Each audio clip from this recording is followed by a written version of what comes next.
వైసీపీకి కంచుకోట లాంటి నియోజకవర్గం అది.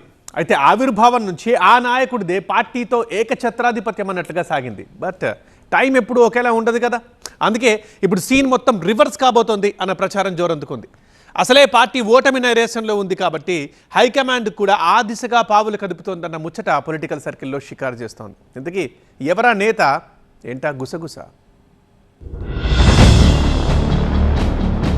రైల్వే కోడూరులో కోత మొదలైందా? కంచుకోటలో ఫ్యాన్ కు రిపేర్లు. ఎస్సీ నేతను పక్కకు తప్పిస్తారా? కొత్త ఇన్ఛార్జ్ గా రెడ్డి నేత కాబోతున్నారా? అన్నమయ్య జిల్లా రైల్వే కోడూరు వైసీపీలో మార్పులు చేర్పులకు రంగం సిద్ధమవుతుందన్న ప్రచారం జరుగుతోంది. ప్రస్తుతం అక్కడ ఇన్ఛార్జిగా ఉన్న ఎస్సీ నేతను పక్కన పెట్టి రెడ్డి సామాజిక వర్గం నాయకుడికి పగ్గాలివ్వాలన్న ఆలోచన చేస్తున్నట్టు తెలుస్తోంది. దీని వెనుక బలమైన కారణాలే ఉన్నట్టు తెలుస్తోంది. పార్టీలో పరిస్థితులు అంచనా వేసిన తరువాతే పెద్దలు ఈ నిర్ణయం తీసుకున్నట్టు తెలుస్తోంది. పార్టీ ఆవిర్భావం నుంచి ఇన్ఛార్జిగా వ్యవహరిస్తున్న Korumutla Srinivas one man show చేశారనే అభిప్రాయం ఉంది. అదే ప్రస్తుత పార్టీ పరిస్థితికి కారణమని అంతర్గతంగా గుసగుసలు వినిపిస్తున్నాయి. అందుకే ఆయన్ని మార్చాలన్న నిర్ణయానికొచ్చిందట అధిష్టానం. ఇప్పుడు ఇదే అంశం స్థానిక వైసీపీ వర్గాల్లో ఉత్కంఠ రేపుతోంది.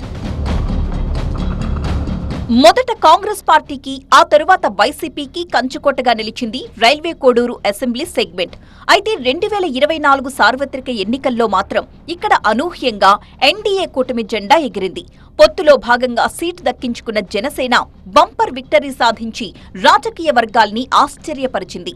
జనసేన ఇక్కడ బలంగానే ఉన్నా గెలిచేంత స్ట్రాంగ్ అనే విషయం ఎన్నికల ఫలితం వచ్చేదాకా ఎవరూ ఊహించలేదు. అయితే ఆవిర్భావం నుంచి బలమైన పట్టున్న వైసీపీ ఇక్కడ ఓటమి చవిచూడడం కూడా రాజకీయ వర్గాల్ని అంతే ఆశ్చర్యపరిచింది. అయితే వైసీపీ ఓటమికి సొంత నేతల్లో ఐక్యత లోపించడమే అన్న అభిప్రాయం కూడా ఉంది. వైసీపీ పుట్టిన దగ్గర నుంచి ఎమ్మెల్యేగా ఉన్న కొరుముట్ల శ్రీనివాస్ పార్టీ ఇన్ఛార్జిగా హవా నడిపించారు.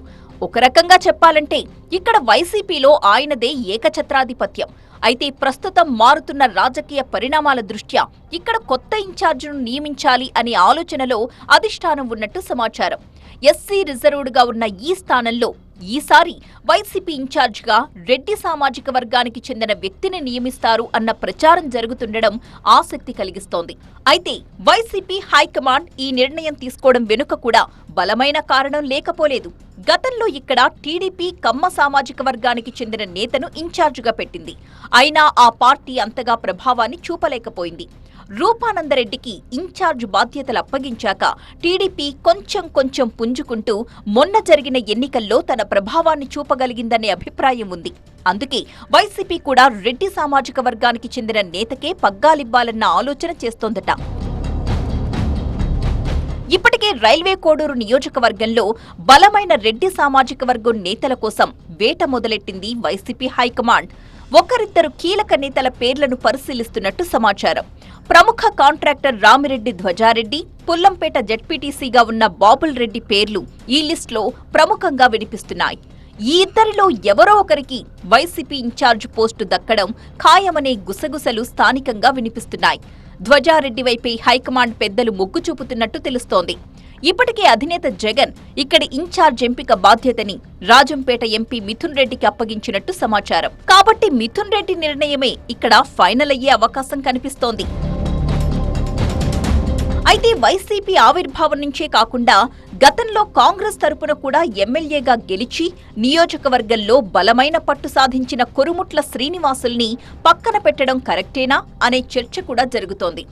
ఒక ఉప ఎన్నిక సహా 4 ప్రత్యక్ష ఎన్నికల్లో సత్తా చూపించిన కొరుముట్ల ఇక్కడ బలంగా ఉన్నారని అభిప్రాయం ఉంది.